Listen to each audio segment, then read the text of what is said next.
A billionaire's son was dying, dangerous, slow, and invisible. A rare blood disease eating him from the inside. Only one blood type could save him.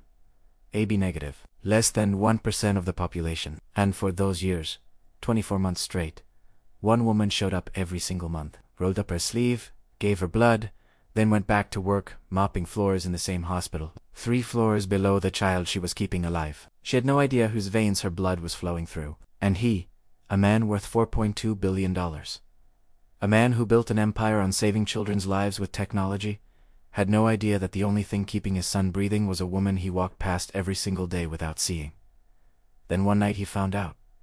He found out everything. And the woman who'd been saving his child for 2 years was right there, on her knees, scrubbing someone else's blood off the hospital floor. What he did next would either change her life forever or prove that gratitude from the powerful always comes with a price. 2 years earlier, Amara had just finished a 12-hour night shift. Her feet ached in shoes that had been worn past the point of replacement 6 months ago. Her hands were dry and cracked from hospital-grade disinfectant, the kind that kills everything on your skin, including the skin itself. Her scrubs had faded from navy to something closer to gray. She smelled like bleach and floor wax and other people's pain.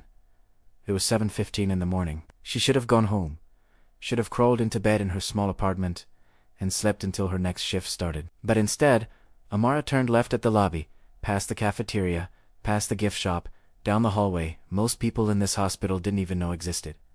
She walked into the blood bank. The nurse at the desk looked up, smiled. She knew Amara by now. Back again, every month. Like clockwork. Amara sat down in the donation chair, the way most people sit down at a coffee shop. Casual, routine. Like giving away a piece of yourself was just another Tuesday. The nurse tied the rubber band around Amara's arm and tapped for a vein. "You know," she said while prepping the needle, "your blood type is something special. AB negative. Less than 1% of people have it. We're always short on it. Always.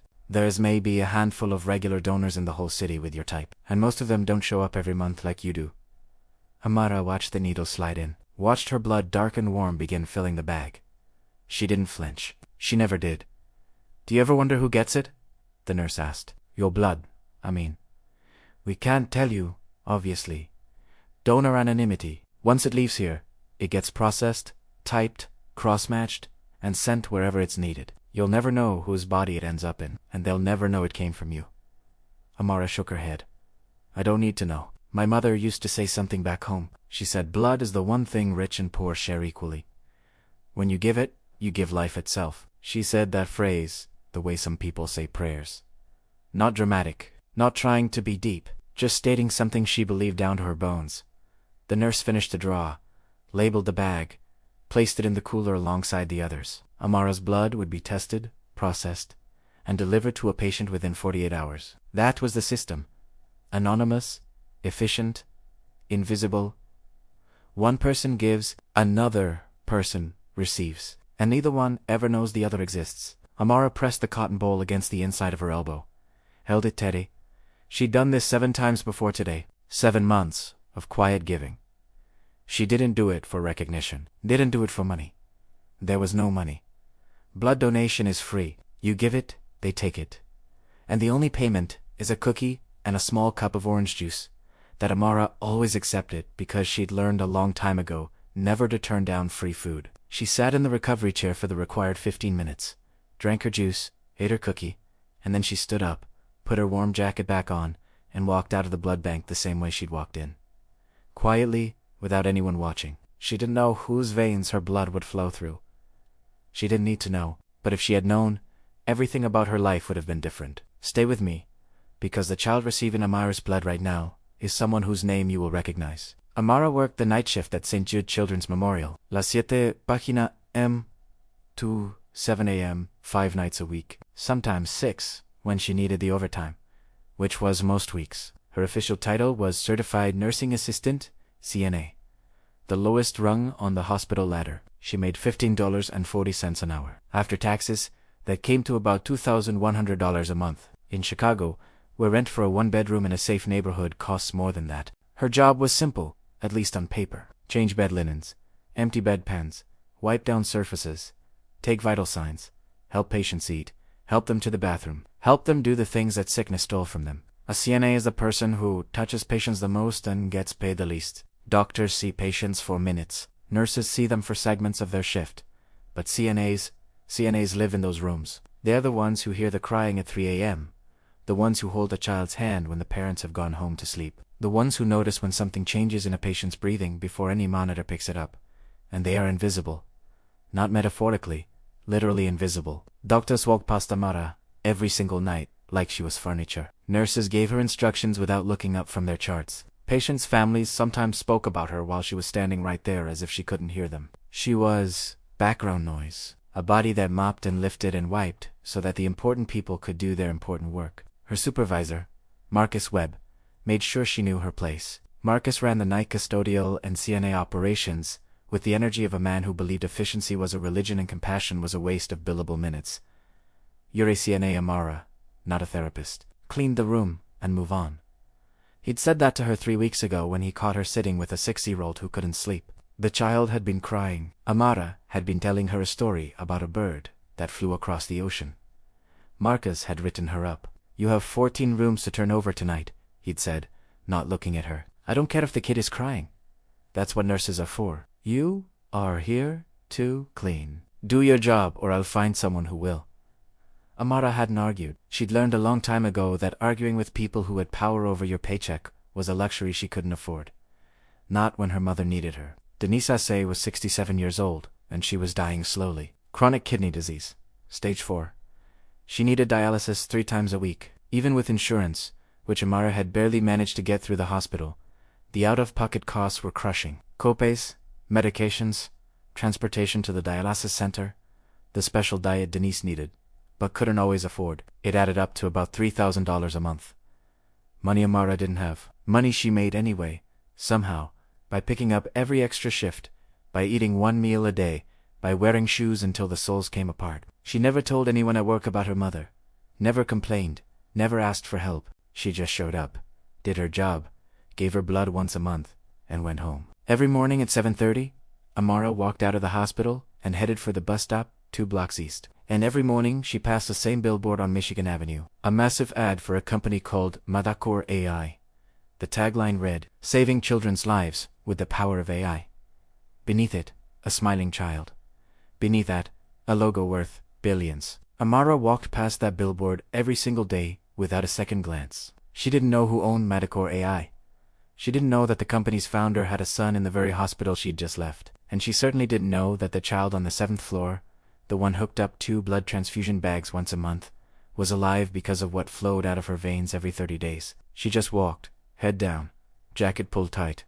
Another invisible woman heading home in a city that had never once asked her name. 3 floors above where Amara gave her blood every month, a different world existed. A world that smelled like fresh flowers instead of disinfectant. A world where the hospital rooms had leather recliners and imported Italian linen, and a view of Lake Michigan that most Chicagoans would never see from that angle. This was the VIP pediatric wing.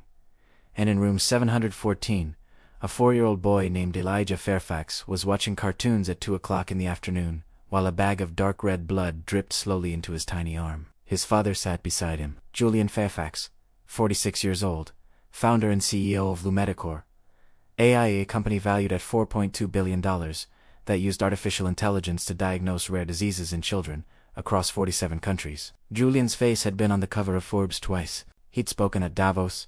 He'd shaken hands with 3 different presidents. His technology had identified early leukemia in over 12,000 children who would have otherwise been diagnosed too late, and his own son was dying. Elisha had autoimmune hemolytic anemia IHA, a condition where the body turns against itself. The immune system, which is supposed to protect you, starts attacking your own red blood cells, destroying them, eating them alive from the inside. Without regular blood transfusions, Elijah's body couldn't carry enough oxygen. His organs would start to fail, slowly at first.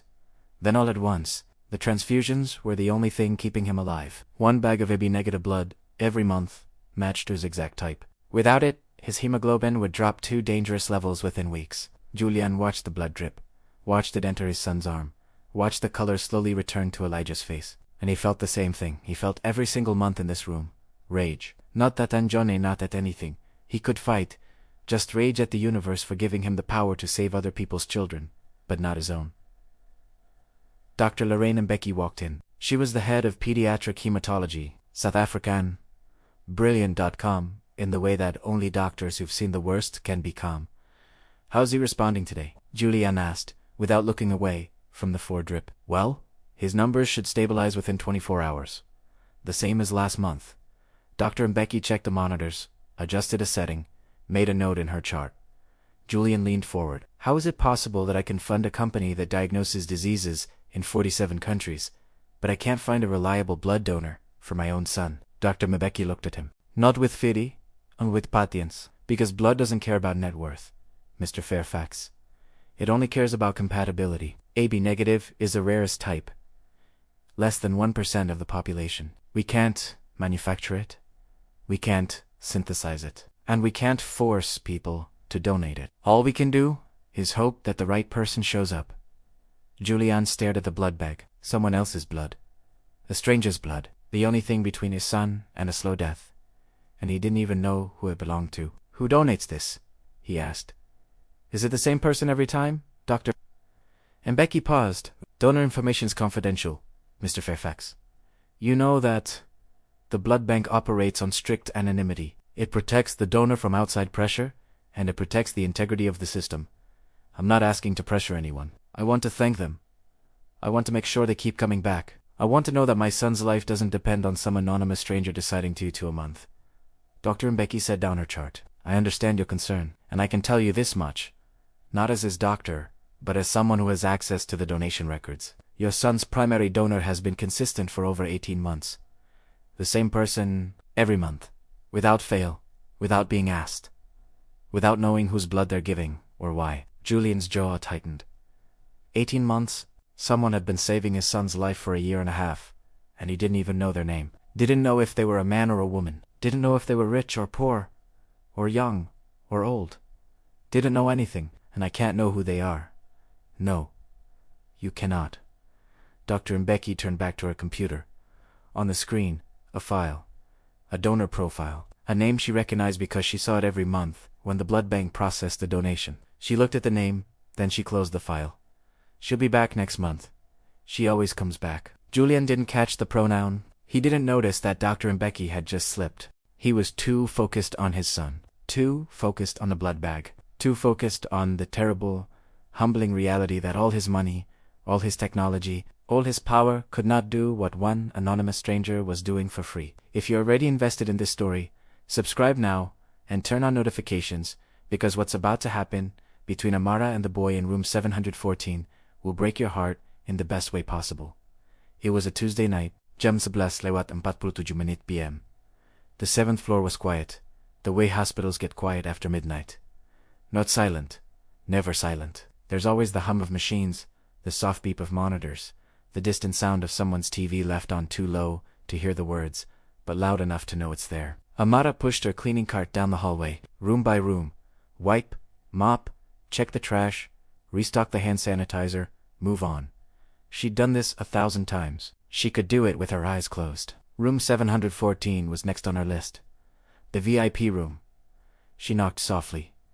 No answer. She pushed the door open. The room was dark except for the blue glow of the heart monitor, and a small nightlight shaped like a rocket ship. In the bed, a small boy sat upright against 2 pillows, wide awake, eyes big and dark and frightened. Hey there. Amara kept her voice low. You okay, sweetheart? The boy looked at her, studied her face. He was tiny for 4, thin in the way sick children are thin, not from hunger, but from the disease that was slowly stealing his body's ability to make the blood it needed. I can't sleep, he whispered. It's too dark, and the beeping is scary.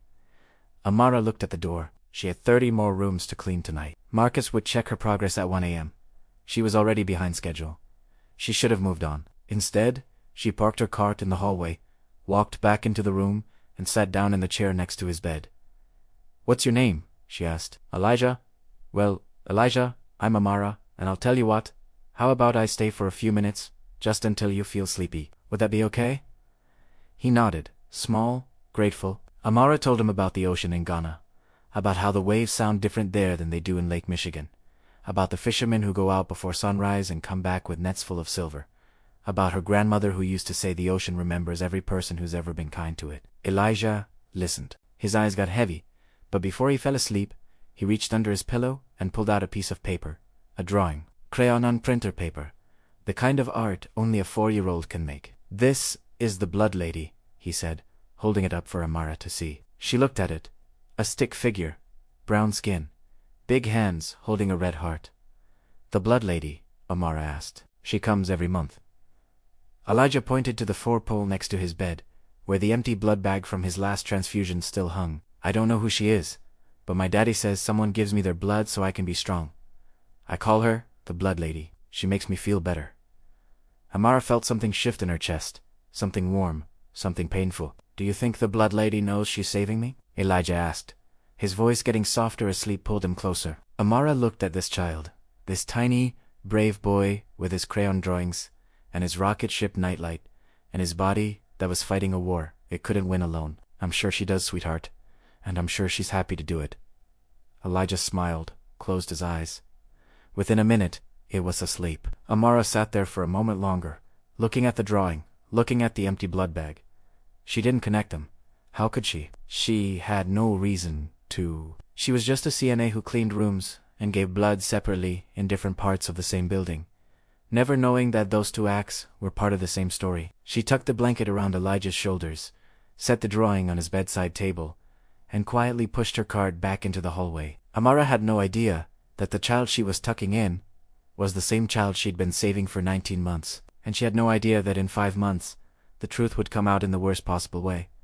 Amara Osei came to America when she was 17 years old. She came with a full scholarship to study pre-med at the University of Illinois Chicago. She came with a suitcase that weighed more than she did, 2 textbooks she'd already read, cover to cover, and a dream so big it barely fit inside her chest. She was going to be a doctor. Back in Accra, that dream had been everything. Her mother, Denise, had worked 3 jobs to get Amara through secondary school, sold fabric at the market in the morning, cleaned offices in the afternoon, took in laundry at night, all so her daughter could study, all so her daughter could become the thing Denise never had a chance to be. The day Amara got her scholarship letter, Denise held it with both hands and cried, not sad tears, the kind of tears that come when something you've been praying for your whole life finally shows up on paper. "You are going to heal people," Denise had told her. "That is what you were made to do."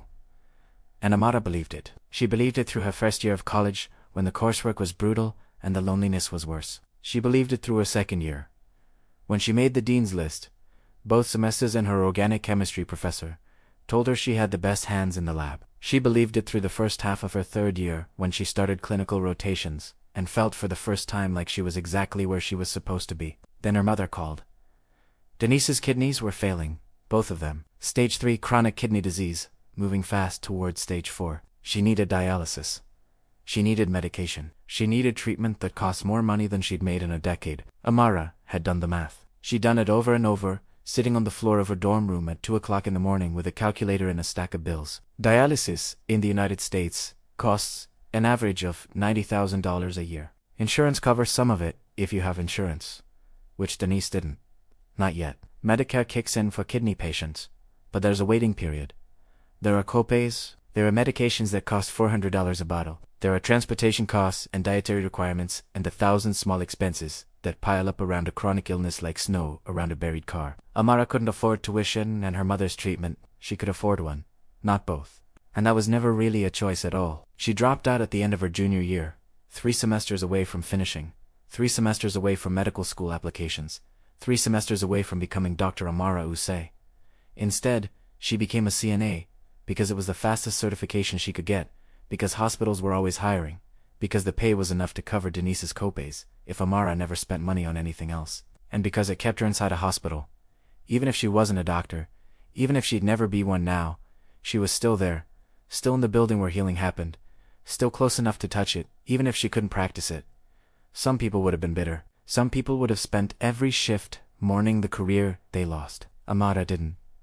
Not because she didn't feel the loss. She felt it every single day. She felt it every time a doctor gave an order she could have given. Every time she changed a bedpan knowing she could have read the chart instead. Every time she stood in an elevator next to residents who were younger than her wearing white coats she should have been wearing. But her mother had taught her something a long time ago that kept the bitterness from taking root. When Amara was 14, Denise had taken her to a blood drive at the community center in Accra.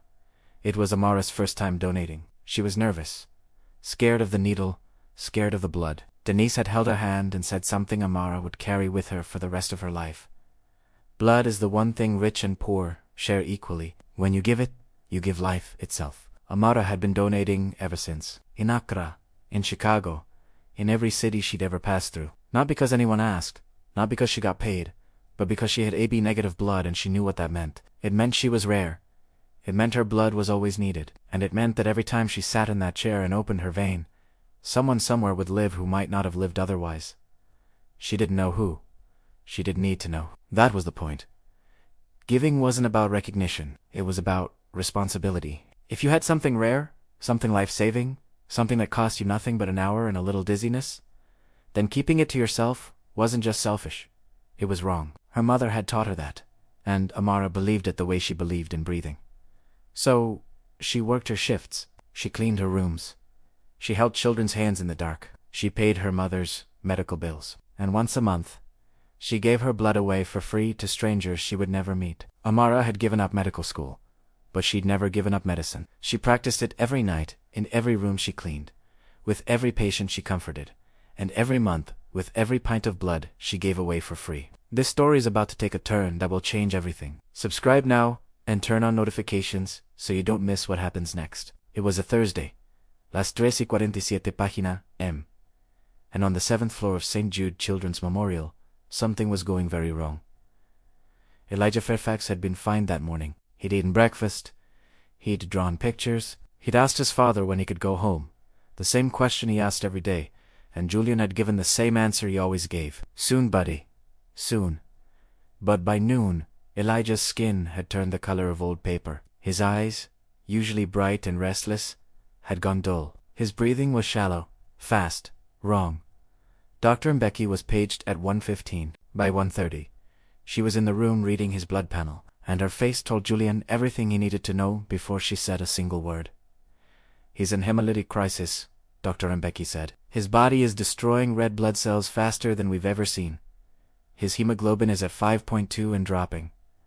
What does that mean? Julian asked, even though some part of him already knew. It means his organs are not getting enough oxygen. If we don't get his hemoglobin up within the next 6 hours, we're looking at organ failure, starting with his kidneys, then his heart.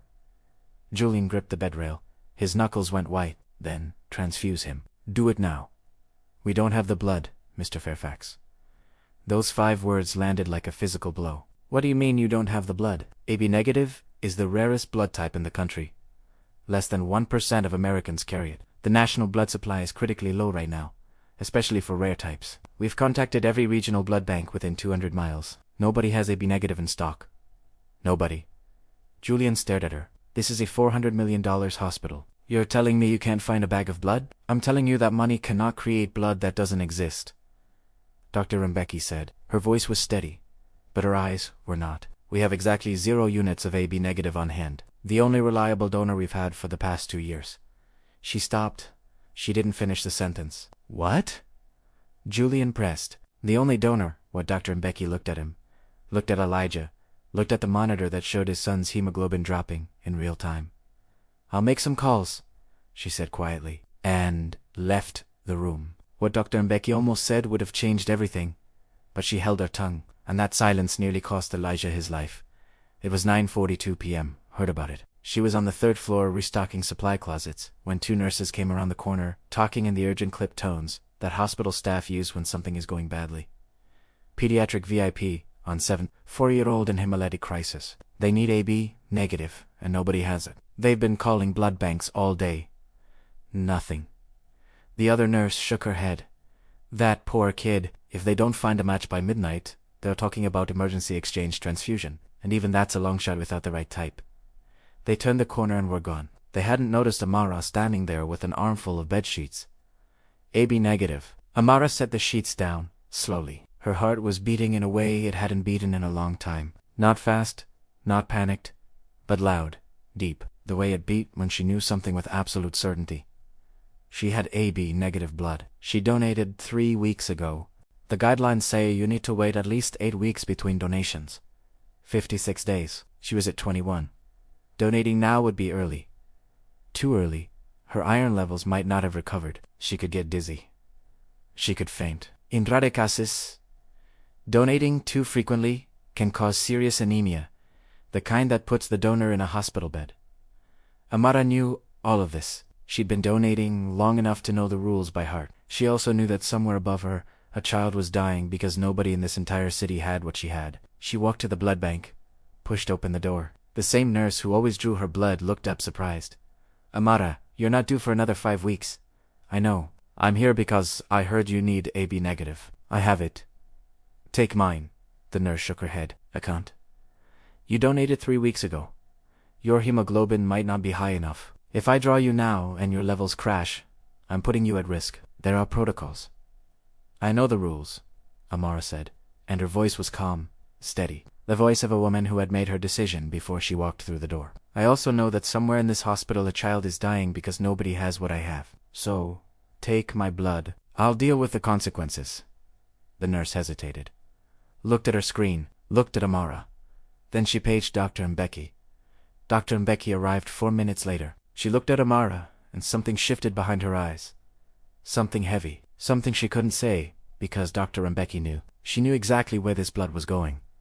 She knew the name of the child. She knew the name of the father, and she knew that the woman standing in front of her in faded scrubs and worn shoes, offering her own blood at the cost of her own health, had been keeping that child alive for nearly 2 years, without ever being told. She wanted to say it. She wanted to tell Amara everything. She wanted to say, the boy you're saving is the same boy you told bedtime stories to last Tuesday, the same boy who drew you a picture and called you the story lady. His father is worth $4.2 billion, and he has no idea you exist. But the rules existed for a reason. Donor anonymity protected people like Amara from being pressured, manipulated, or exploited. And Dr. Mbek had sworn an oath to uphold those rules, even when every cell in her body screamed at her to break them. You understand the risks? Dr. Mbek asked. I understand them. And you want to proceed? I need to proceed. There's a difference. Dr. Mbek looked at her for a long moment. Then she nodded, drew her a chair. The needle went in. Amara's blood, dark and warm and full of the antibodies that matched only one tiny boy 3 floors above her, began filling the bag. She closed her eyes, felt the familiar pull, the slight lightheadedness that always came when she gave too soon, too much, too often. She didn't care. Her mother's words moved through her like a heartbeat. Blood is the one thing rich and poor share equally. When you give it, you give life itself. 3 floors below room 714. Amara sat in a donation chair with her eyes closed and her arm extended, giving away the thing her body needed most. 3 floors above her, the blood bank called up to PD. 1 unit of AB, negative, fresh, available, ready. Dr. Mbek carried the bag herself. She didn't trust a courier with this one. She walked it up the stairs, because the elevator was too slow. She walked into room 714, where Julian Fairfax sat beside his son, holding the boy's small hand, his face gray with the kind of fear that money cannot fix. She hung the bag, connected the line, started the drip. Julian watched the blood enter his son's arm, dark red, warm, somebody else's life flowing into his child. He didn't know whose, he just watched. Elijah's breathing slowed first. Not in a bad way. In the way that happens when a body finally gets what it needs. His color started to shift. The waxy gray, fading to something warmer. Something alive. His fingers, which had been cold to the touch for hours, began to warm. Julian pressed his forehead against his son's hand. He didn't speak. He couldn't. The relief was so enormous, it had taken his language away. 3 floors below, Amara was lying in the recovery chair. The room was spinning slightly. Her arms felt heavy. The nurse had given her juice and crackers and strict instructions not to move for 30 minutes. She was dizzy, tired. Her body was telling her she'd given too much too soon. She lay there in the quiet of the blood bank, staring at the ceiling, listening to the hum of the refrigeration units that held the donations. She didn't know that her blood was at that very moment pulling a 4-year-old boy back from the edge. She didn't know that the boy's father was crying 3 floors above her head. She didn't know that the drawing of the blood lady was sitting on Elijah's bedside table right next to the 4-pole that held the bag with her name on it. She didn't know any of it. She just lay there, dizzy and tired, and quietly certain that she'd done the right thing. 2 people in the same building connected by blood, separated by 3 floors, and a wall of anonymity that was about to crack. The next morning, Julian Fairfax was in Dr. Mbeki's office before she'd even finished her coffee. I need to know who the donor is. He said it like a man who was used to getting answers. Like a man who signed checks that built hospital wings. Like a man who had never been told no by anyone who wanted to keep their funding. Dr. Mbeki set her cup down. She didn't flinch. "You know I can't do that, Mr. Fairfax. My son almost died last night. He almost died because we ran out of blood. And you're telling me there's one person, one single person in this entire city who has been keeping him alive for 2 years, and I'm not allowed to know their name." "That's exactly what I'm telling you." Julian stood up, paced to the window, paced back. He was a man who solved problems for a living, who built systems, who fixed things. And right now, the thing he needed to fix was the gap between his son's survival and a name he wasn't allowed to hear. "There are laws around this," Dr. Mbeki continued. "Donor anonymity isn't a suggestion. It's a federal protection. It exists because without it, donors get pressured. They get harassed, they get guilt-tripped into giving more than their bodies can safely handle. The system works because donors trust that their privacy will be respected. If we break that trust, donors stop coming. And if donors stop coming, children like Elijah die." Julian turned to face her. "I'm not going to pressure anyone. I want to thank them. I want to make sure they're taken care of. I want to guarantee that my son has a reliable source of blood going forward." "And I understand that," Dr. Mbeki said. "But what you want doesn't override what they're entitled to. This person chose to donate anonymously. That means they chose not to be found, and respecting that choice is not optional. Not for you, not for me, not for anyone." Julian's jaw tightened. He pulled out his phone, opened his banking app, turned the screen toward Dr. Mbeki. $5 million right now, transferred to this hospital's general fund. All I need is a name. Dr. Mbeki, she at the screen, looked at the number. Then she looked at Julian with an expression that made something shift inside his chest. "And if I sell that name for $5 million, what does that make me? What does that make this hospital? A place where privacy is for sale, where the wealthy can buy access to anyone's personal information as long as the check clears." She stood up. "Mr. Fairfax, I am deeply sympathetic to what you're going through. Your son is my patient, and I care about him. But I will not sell a donor's identity. Not for $5 million. Not for $50 million. The day this hospital puts a price tag on someone's right to privacy is the day we stop being a hospital and start being a marketplace."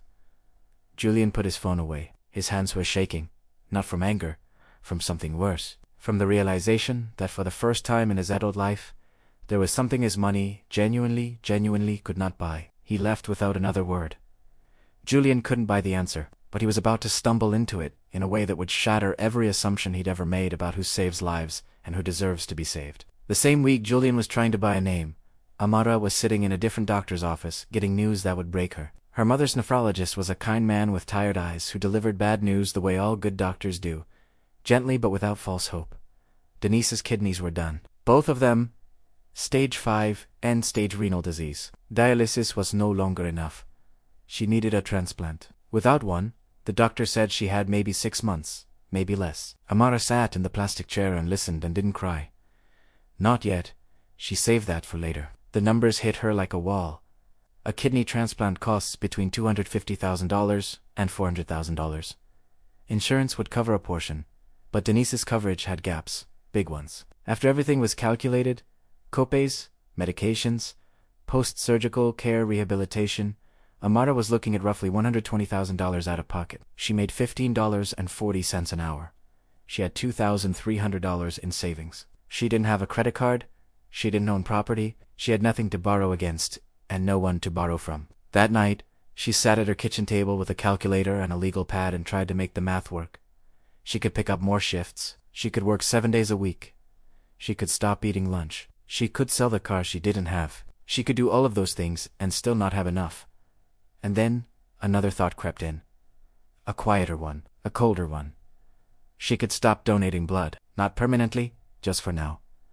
Her body was still recovering from the early donation. She'd been tired for weeks, dizzy sometimes. Her iron was low. The blood bank nurse had told her to take it easy, eat more red meat, wait the full 8 weeks before coming back. If she kept pushing herself, kept donating on top of working double shifts, her own health would collapse. And if she collapsed, there would be nobody to take care of Denise. But if she stopped donating, somewhere in this hospital, a child with AB-negative blood would have one less option, one less chance, one less month of guaranteed survival. She was choosing between her mother's life and a stranger's child. Amara drove to the dialysis center the next morning. Denise was in her chair, hooked up to the machine that cleaned her blood 3 times a week, because her kidneys no longer could. She looked smaller than she had last month. Thinner, more fragile. Amara told her about the transplant, about the cost, about the impossible math. She did not tell her mother about the blood, but Denise knew. Mothers always know. You're thinking about stopping, aren't you? Amara looked away. Mama, I need to focus on you right now. Don't you dare stop giving blood because of me, Amara. Denise's voice was weak, but the words had iron in them. The day you stop giving is the day you stop being who you are. But Mama, I can't lose you. You won't lose me. Denise reached out and took Amara's hand. Her grip was fragile, but her eyes were fierce. But don't save me by letting someone else's child die. That is not who I raised. That is not who you are. Amara held her mother's hand. Eldy tigged, and didn't say anything because there was nothing to say that wouldn't be a lie. That night at 3 a.m., Amara sat in her car in the hospital parking lot. The engine was off. The windows were fogged. She'd just finished a 12-hour shift, and she was so tired her bones ached. She cried. Not the pretty kind of crying, tiggly kind. The kind where your whole body shakes and you can't breathe and you press your face into the steering wheel and you make sounds that don't belong in a language. She cried because she was broke, and her mother was dying and she was exhausted and nobody in the world knew her name. She cried because she'd given away her blood 24 times and never once been thanked. And she didn't want to be thanked, but she also didn't want to be invisible anymore. And she hated herself for wanting that, because wanting recognition for kindness felt like it made the kindness less real. She cried in the dark in an empty parking lot at 3 o'clock in the morning, and nobody saw her. Nobody ever saw her. It was 1:13 p.m. on a Tuesday when Julian Fairfax's world broke open. He'd come to the hospital unannounced, couldn't sleep, couldn't stop thinking about the hemolytic crisis, couldn't stop hearing Dr. Mbecky's voice saying, "We don't have the blood." So he'd driven to St. Jude in the middle of the night to sit with Elijah to watch him breathe, to count the rises and falls of his small chest, and convince himself his son was still alive. He was walking from the elevator toward the VIP wing when he passed the blood bank. The door was ajar. The hallway was empty and 2 nurses inside were talking. He wouldn't have stopped. He wouldn't have listened. But one of them said a name that caught his ear. Amara's back again. 3rd time this month she's come in to check on the schedule. Wants to make sure she's set for her next donation. The other nurse laughed softly. That woman is something else. She's the only AB negative regular we've got. Has been for 2 years now. Shows up like clockwork. Never misses. Even came in early last month, when we had that emergency. Julian stopped walking. She's the reason that Fairfax kid is still here, you know? Would have died 3 times over without her. 24 donations in 24 months. All anonymous. She's never once asked who it goes to. Julian stood in that hallway like a man who had been hit by something he couldn't see. His feet wouldn't move. His heart was beating so loud he was sure the nurses could hear it. Amara AB, negative. 24 donations. The Fairfax kid. His son. His son's blood. His son's life. A woman named Amara. A CNA. Julian's mind started racing. He knew that name. Not personally. Not the way you know someone you've spoken to, but the way you know a word you've seen 100 times without reading it. Amara, the name on a badge he'd glanced at and forgotten. The face he'd passed in hallways, without registering. The woman with the cleaning cart, who was always there and never visible. He walked away from the blood bank. Slowly, quietly, his hands were trembling. He turned a corner. Then another, following the sound of machinery, the distant squeak of wheels on tile, until he reached the 3rd floor east corridor. And there she was. Amara was on her knees on the floor cleaning. A patient in room 312 had had a nosebleed, a bad one, and there was blood on the linoleum, and Amara was on her hands and knees, scrubbing it out with a rag and a bottle of hydrogen peroxide. Julian stood at the end of the hallway and watched her. He watched her hands. The blue nitrile gloves stretched tight over fingers that were already cracked beneath them. Her knees on the wet floor, her hair pulled back in a tight bun. Her scrubs faded from navy to something that didn't have a color anymore. She was focused entirely on the stain, moving methodically, carefully, the way someone works when they take pride in even the smallest task. She didn't know he was there, and Julian realized, standing in that empty hallway at midnight, that he had walked past this woman hundreds of times. Hundreds. He'd walked past her in the lobby, in the elevator, in the hallway outside his son's room. He'd looked through her, the way you look through glass. She was background. She was furniture. She was nobody. And she was the reason his son was alive. He thought about what he'd said to Dr. Mbaki. I'll donate $5 million. $5 million for a name. And here was the name, Here was the person on her knees, scrubbing blood off a hospital floor for $15 an hour. And she'd been giving away her own blood for free every month for 2 years to keep his child breathing. Julian Fairfax had built a company worth $4.2 billion on the promise of saving children's lives. His face had been on magazine covers. He'd been called a visionary, a disruptor, a genius, and his son was alive because of a woman he'd never bothered to see. He stood there for a long time. He didn't speak. He didn't approach her. He didn't do anything except stand there and watch and feel something open up inside his chest that he didn't have a word for. Something between shame and gratitude and awe, and the terrible humbling realization that the most important person in his son's life had been invisible to him for 2 years. Then he turned around, and he walked away. It wasn't the right time. He didn't have the right words. He didn't know what to say or how to say it or whether anything he could say would be enough. But everything had changed. Everything. Julian Fairfax knew the truth now. But knowing the truth and knowing what to do with it are very different things. And what he chose to do next would test whether gratitude from a billionaire is a gift or a trap. Julian didn't sleep that night. He went home to his penthouse overlooking the lake and sat in the dark and thought about a woman on her knees. The next morning he called Dr. Mbeki. His voice was different this time. Quieter. Stripped of the urgency and the entitlement that had defined their last conversation. I know who the donor is. Silence on the other end. I didn't hack anything. I didn't bribe anyone. I overheard 2 nurses talking. They didn't know I was there. Her name is Amara. She's a CNA in your hospital. Dr. Mbeki exhaled slowly. Mr. Fairfax, I need you to understand something. She doesn't know. She doesn't know it's your son. She doesn't know whose blood she's been giving. She comes in every month and donates and goes back to work and never asks a single question. I know, Julian said. I watched her last night. She was cleaning a floor.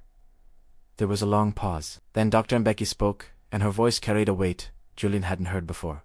There are things you should know about her. Things I can share, because they're not medical records, and because frankly you need to understand who this woman is before you decide what to do next, she told him. Not the medical details, not the donor file, but the things anyone at the hospital could have told him if he'd ever bothered to ask. That Amara had been a pre-med student, that she'd dropped out in her 3rd year to pay for her mother's kidney treatment, that her mother was now in stage 5 renal failure and needed a transplant, that Amara worked double shifts to cover the dialysis copays, that she'd been donating blood since she was a teenager, that she'd donated early during the crisis against medical advice at risk to her own health, because she heard there was a child who needed AB negative and she couldn't walk past that need without stopping. She didn't know it was Elijah, Dr. Mbeki said quietly. She just heard a child was in trouble. That's all she needed to hear. Julian sat in his office chair, a chair that cost $4,000 in a room with a view of the Chicago skyline, in a building that bore his name on the lobby wall, and he thought about a woman who earned less in a year than his chair costs. A woman who had given up her dream of being a doctor to save her mother. A woman who gave away her blood every month, even though it made her sick. A woman who cleaned the floors of the hospital where his son slept, and never once mentioned that she was the reason that child was alive. He thought about his company, MedTech Core, saving children's lives with the power of AI. It was printed on business cards. It was on billboards. It was the tagline of a $4.2 billion empire built on the idea that technology could solve the problems of human health. But his son's health hadn't been solved by technology. His son's health had been maintained by a human being with a needle in her arm, and a belief that you don't get to walk past someone who's dying if you have the power to help. Julian Fairfax had built a $4.2 billion empire on the idea that technology saves lives. But his son was alive because of a woman who earned $15 an hour and gave away her blood for free. It was 6:07 in the morning. Chicago in November, the kind of cold that finds the gaps in your clothing and settles into your bones. The sky was still dark. The parking lot lights cast long yellow pools on the asphalt. Amara walked out of the hospital the same way she always did. Head down, thin jacket pulled tight, bag over one shoulder, moving fast because the bus came at 6:20, and if she missed it, she'd have to wait 40 minutes for the next one. She didn't see the man leaning against the black car near the east exit. She wouldn't have recognized him if she had. Julian Fairfax was not someone whose face she'd ever had reason to learn. "Excuse me." Amara stopped, turned, looked at the man. Expensive coat, tired eyes, hands in his pockets. He didn't look dangerous. It looked lost. "Can I help you? Are you Amara? Amara Ose?" She felt something tighten in her chest. When strangers know your full name, it's rarely good news. "Yes. Who are you?" Julian didn't answer the question. Not yet. Instead, he asked one. "Why do you do it?" Amara blinked. "Do what?" "Donate blood every month for 2 years." "Why?" The tightness in her chest turned to ice. How do you know about that? Please. Julian's voice was quiet, almost careful, like a man handling something fragile. I'm not here to cause trouble. I just need to understand. Why do you do it? Amara studied his face. She was good at reading people. You'll learn that when you spend your nights caring for children who can't tell you what hurts. This man was not threatening. He was something else. He was barely holding himself together. Becase primera. Kaine, she said simply. I have a rare blood type. AB. Negative. There aren't many of us and people die when the supply runs out. So, I show up. That's all, Julian repeated. That's all. He was quiet for a moment. Steam from his breath rose and disappeared. My name is Julian Fairfax. I have a son named Elisha. He's 4 years old. He's been a patient at this hospital for over 2 years. He has a condition that destroys his red blood cells. Without regular transfusions, he dies. And the only blood type that matches his is AB negative. Amara felt the ground shift under her feet. Not physically, but something inside her moved. Something she couldn't name yet. For 24 months, Julian continued, one person has been keeping my son alive. One donor. The same person every single month. Anonymous, consistent, never missed once. The hospital wouldn't tell me who. They couldn't. Donor confidentiality. He looked at her. It's you, Amara. You're the one. The parking lot was very quiet. A car passed on the street. Somewhere, a bird called out in the dark. Amara stood perfectly still. Your son? She said. What room is he? In 714. 7th floor. VIP wing. The room with the rocket ship nightlight. She felt something crack open inside her chest. Not break. Crack open. The way a seed cracks when something inside it starts to grow. Elisha, she whispered. You know him? I clean his room on the night shift. He can't sleep sometimes. I tell him stories. Julian's face changed. Something behind his eyes collapsed. He talks about a blood lady, Amara said, and her voice was shaking now. He calls the blood bag the blood lady. He drew me a picture once, a stick figure with brown skin and big hands holding a red heart. He said the blood lady comes every month and makes him feel better. She looked at Julian. Her eyes were wet. The blood lady, that's me. I'm the blood lady, Julian. He couldn't speak. Amara pressed her hand against her mouth. She stood there in a hospital parking lot at 6 o'clock inches the morning, in a thin jacket in the freezing cold, and felt 24 months of anonymous giving suddenly become real. Not a bag of blood in a cooler, not a number in a database. A child. A specific child. A boy with dark eyes and a rocket ship nightlight who couldn't sleep in the dark, and called her the story lady, and drew pictures of someone he'd never met who kept him alive. And that someone was her. Had always been her. I didn't save your son, Mr. Fairfax. Amara said it through tears. I just gave blood. Anyone with AB negative could have done the same. But they didn't. Julian's voice broke. For 24 months. Nobody else showed up. Only you. He stepped forward. And then Julian Fairfax, a man worth $4.2 billion, a man whose name was on buildings and magazine covers, and the size of hospital wings, did something that shocked Amara into silence. He knelt down right there on the cold asphalt in his expensive coat on his knees. But he didn't kneel to say thank you. I walked past you, he said. His voice was raw. 100 times. I walked past you in the hallway, in the elevator, outside my son's room. 100 times, and I never saw you. I never once looked at your face. I never once asked your name. You were saving my son's life, and I didn't even know you existed. Please stand up, Amara said. Sir, please. I'm sorry, Julian said, and he meant it in a way that went deeper than Elijah. He was sorry for every invisible person he'd ever walked past, every CNA whose name he'd never learned, every cleaner whose cart he'd stepped around without a glance. He was sorry for 46 years of not seeing. Amara reached down and took his arm, gently, the way she'd lift a patient, the way she'd comfort a child.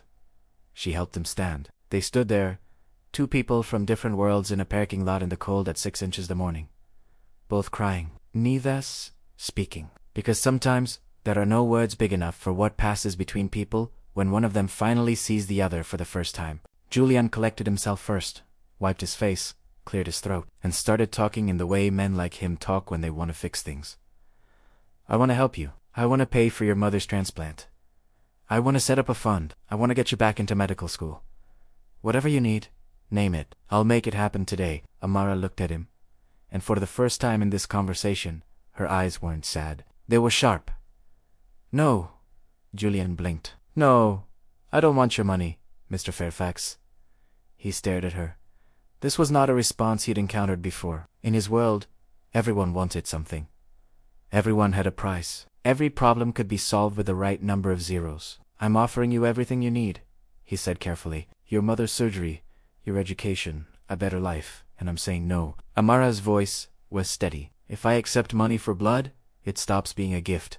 It becomes a transaction. And my mother taught me that blood is sacred, not for sale, not to you, not to anyone." Julian opened his mouth, closed it, opened it again. "Then what do you want?"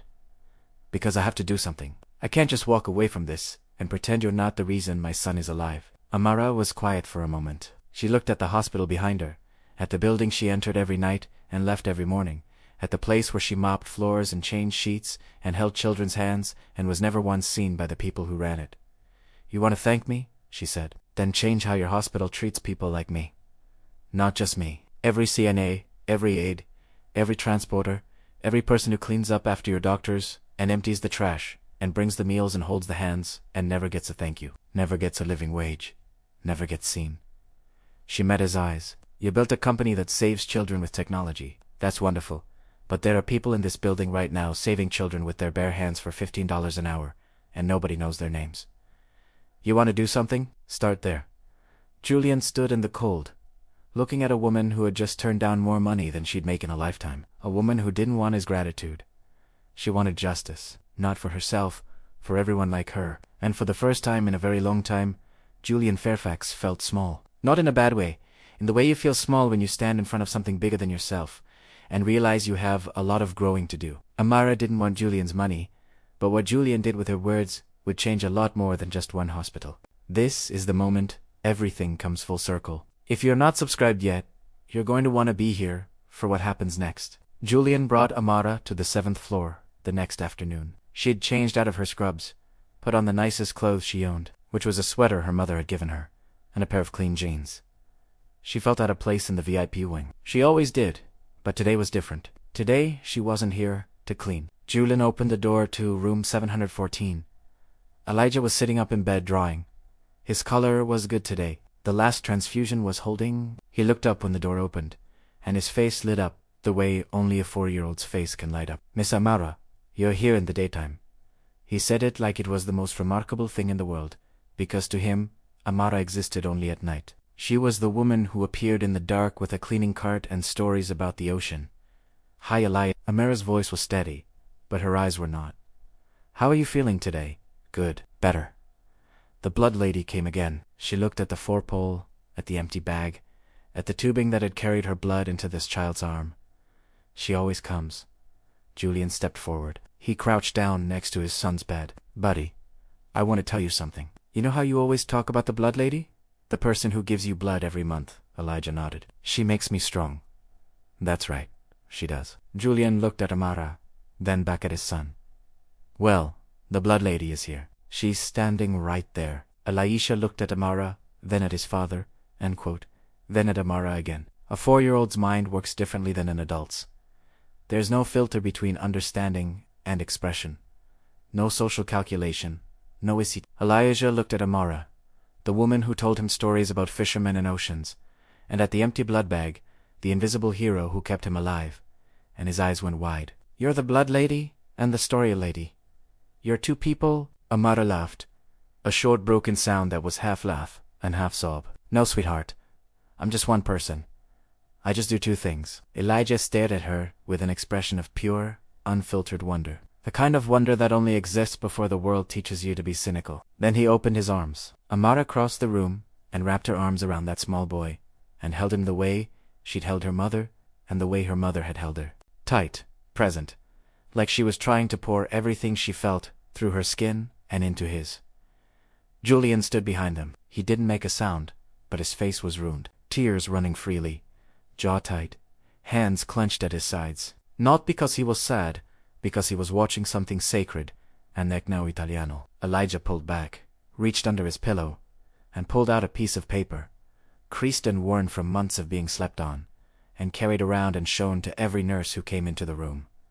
the drawing, the blood lady. A stick figure with brown skin and big hands, holding a red heart. He'd drawn Amara, long before anyone knew who she was. A child had seen her before a billionaire ever did. "This is you," Elisha said, holding the drawing up to Amara. "I made it for you. I was saving it because I knew you'd come one day." Amara took the drawing, held it with both hands, looked at it through tears that wouldn't stop. A stick figure, crayon on printer paper, brown skin, big hands, a red heart. It was the most valuable thing anyone had ever given her. Julian Fairfax went home that night and couldn't sleep. Not because of worry this time, because of shame, and because of a sentence that kept playing in his head like a song he couldn't turn off. "Change how your hospital treats people like me." He'd built a $4.2 billion company on the idea that systems matter more than individuals. That if you fix the system, you fix the problem. Amara had just told him the same thing in a parking lot in the cold for free. So, he fixed the system. It took him 3 weeks. 3 weeks of meetings and phone calls and lawyers and accountants and conversations with the hospital board that ranged from polite to heated to somewhere just short of threats. But Julian Fairfax was very good at getting things done when he decided something needed to happen. The first thing he did was fund the Invisible Heroes Initiative, a program designed specifically for CNAs, patient care aides, transporters, housekeeping staff, and every other frontline hospital worker who touched patients daily and made less than $20 an hour. The program had 3 components: a $4 per hour across-the-board raise for all support staff at St. Jude Children's Memorial, a professional development fund that covered certification courses, continuing education, and skills training, and an annual recognition ceremony where frontline workers were nominated by patients and families for the care they'd provided. Here's something most people don't know. The United States is facing a critical shortage of CNAs. There are roughly 1.4 million nursing assistants in the country, and the field has one of the highest turnover rates of any profession. About 45% of CNAs leave their jobs within the first year. Not because they don't care, because they can't afford to stay. The average CNA earns between $14 and $17 an hour. In cities like Chicago, that's poverty wages. You can work full-time as a CNA and still qualify for food stamps. You can wipe down patients and change bedpans and monitor vital signs and hold a dying person's hand at 3 o'clock in the morning and still not be able to afford your own health insurance. The problem isn't the workers, the problem is a system that treats them as disposable. Julian understood that now, in a way he hadn't before, because Amara hadn't asked him to fix her life. She'd asked him to fix the world she lived in. The second thing Julian did was create the Denise O'Shea Medical Scholarship, named after Amara's mother. Funded with an initial endowment of $10 million, the scholarship was open to any frontline healthcare worker, CNA aide, transporter technician, anyone who worked in a hospital in a support role and wanted to pursue medical education. Full tuition, full stipend, no strings attached. Julian hadn't told Amara about the name. He'd chosen it without asking because some things you don't need permission to honor. The third thing he did was the biggest. He redirected a portion of Medicore's AIS research budget toward building a national rare blood type registry, a digital platform that would connect rare blood donors with patients who needed them. Real-time matching, automated alerts, a system that made sure no hospital would ever run out of AB negative or B negative or any other rare type because they didn't know who had it. The technology that had built Julian's empire was finally being used to solve the problem that had almost killed his son. The launch event was held in the main auditorium of St. Jude Children's Memorial on a Thursday afternoon in March. Julian stood at the podium in front of 400 people, doctors, nurses, board members, media, staff from every level of the hospital, and in the third row, Marcus Webb, sitting with his arms crossed and his jaw tight. He'd been told attendance was mandatory. He hadn't been told why. Julian adjusted the microphone. "I built a company to save children with technology," he began. "My face has been on magazine covers. I've been called a visionary. I've given speeches at conferences where people paid $5,000 a seat to hear me talk about innovation. And 6 months ago, my son almost died because this hospital didn't have a bag of blood." He paused. "My son is alive today because of a woman who works in this building. A woman who earns $15 an hour. A woman who mops floors and changes sheets and takes vital signs and cleans up after the rest of us. A woman who donated her blood every single month for 2 years anonymously, without payment, without recognition, without ever knowing whose life she was saving. She did it because her mother taught her that giving blood is not charity. It's responsibility." He looked at Amara. She was sitting near the back. She hadn't wanted to come. Dr. Mbeki had convinced her. "I walked past that woman 100 times, Julian continued. 100 times. And I never saw her. And I don't think I'm the only one. I think this hospital, like every hospital in this country, is full of people we walk past without seeing. People who hold the whole system together and get paid the least for it. People who are the first to touch a patient and the last to be thanked. He turned to Marcus Webb. Today, that changes. Marcus sat very still. His face revealed nothing, but his crossed arms slowly fell to his sides. Julian announced the Invisible Heroes Initiative. He announced the Denise O'Shea Scholarship. He announced the Rare Blood Registry, and when he was done, the auditorium stood. Not for him. For the idea that the people who are seen the least might matter the most? Amara didn't stand. She sat in her chair in the back row and wept quietly. Not because she was being honored, because her mother's name was on a scholarship, because the words she'd spoken in a parking lot at 6 inches the morning had turned into something real, because for the first time in her life, someone with power had listened to someone without it. 1 year later, Amara walked into a lecture hall at the University of Illinois Chicago School of Medicine. She was 35 years old. She was carrying a backpack that still had a hospital ID clipped to the front pocket. She was wearing the same shoes she'd worn on the night shift because she hadn't had time to buy new ones, and she was surrounded by two 2-year-olds who had never mopped a floor or drawn blood from their own arm, or sat with a dying child at 3 inches the morning. She sat down in the third row, opened her notebook, looked at the whiteboard where the professor had written the first lesson of the semester. It felt like a dream, the kind you don't believe even while you're living it. The Denise O'Shea Scholarship covered everything. Tuition, books, a monthly stipend. Amara had applied without knowing who funded it. The letter had come from the hospital's education office.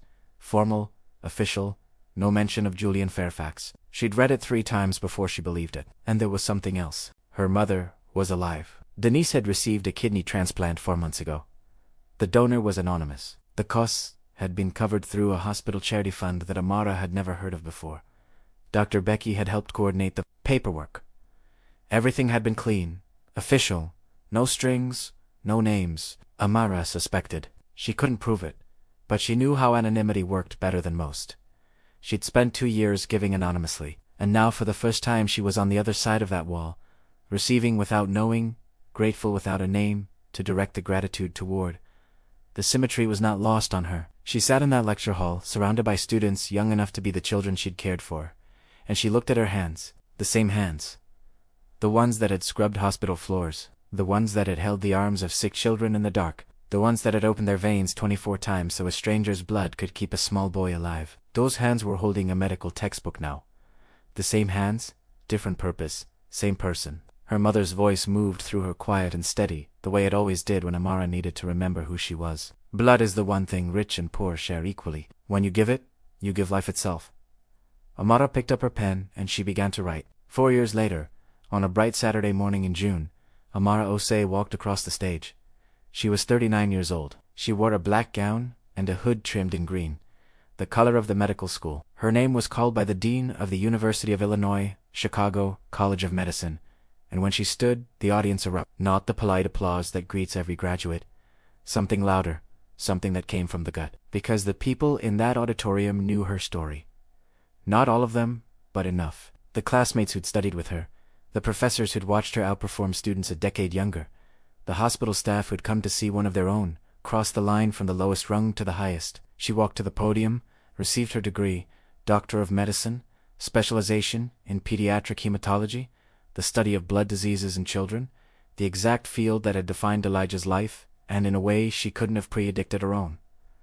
She turned to face the audience. In the 5th row, Elijah Fairfax sat between his father and Denise O'Shea. Elijah was 11 now, tall for his age, healthy. His IHA had gone into sustained remission 18 months ago thanks to a combination therapy developed by Medicor AI's research division, informed in part by clinical observations Amara had contributed during her residency rotations.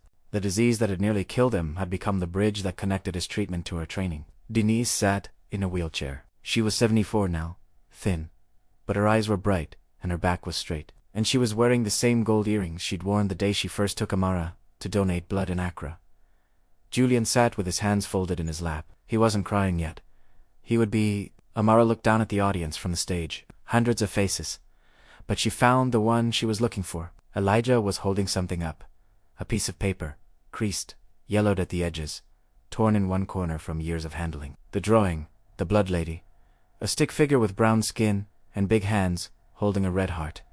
He'd kept it. For 7 years, he'd kept it. And now he was holding it up, in an auditorium full of people smiling at the woman who had once been his midnight storyteller and his anonymous lifeline, and who was now officially a doctor. Amara looked at that drawing and felt everything at once. Every night shift, every pint of blood, every floor she'd mopped, every time she'd been looked through like glass, every time she'd sat with a scared child in the dark and told stories about oceans and fishermen and kindness. It all came down to this: a piece of paper in a boy's hand. She didn't speak. She didn't need to. She looked at her hands, the same hands that had mopped floors and donated blood, and comforted a scared little boy in the dark. Now they would hold a stethoscope, but they would never forget where they'd been. Thank you for following Amara's incredible journey from invisible CNA to the doctor who helped save the boy she'd been saving all along. If this story moved you, if it made you think differently about the people you walk past every day, please subscribe to this channel and share this video with someone who needs to hear it. Here's the truth: there are people in your life right now who are giving everything they have and getting nothing in return. People who show up every day, do the hardest work, and never get seen. They're in your hospitals, your schools, your offices, your neighborhoods. They're mopping floors and driving buses and stocking shelves and caring for your parents and your children. And most of us walk right past them. Amar's mother used to say something that I want you to carry with you: blood is the one thing rich and poor share equally. When you give it, you give life itself. So, I have two questions for you. When was the last time you donated blood? And when was the last time you truly saw someone you walk past every day? Leave your answer in the comments. Share this video with someone who gives without being seen. And if you or someone you know has a rare blood type, please consider becoming a regular donor. You might be the only match for a child who's counting on you. Until next time, stay kind, stay giving, and never underestimate the power of what flows through your veins. Subscribe now and turn on notifications so you never miss another story like this one.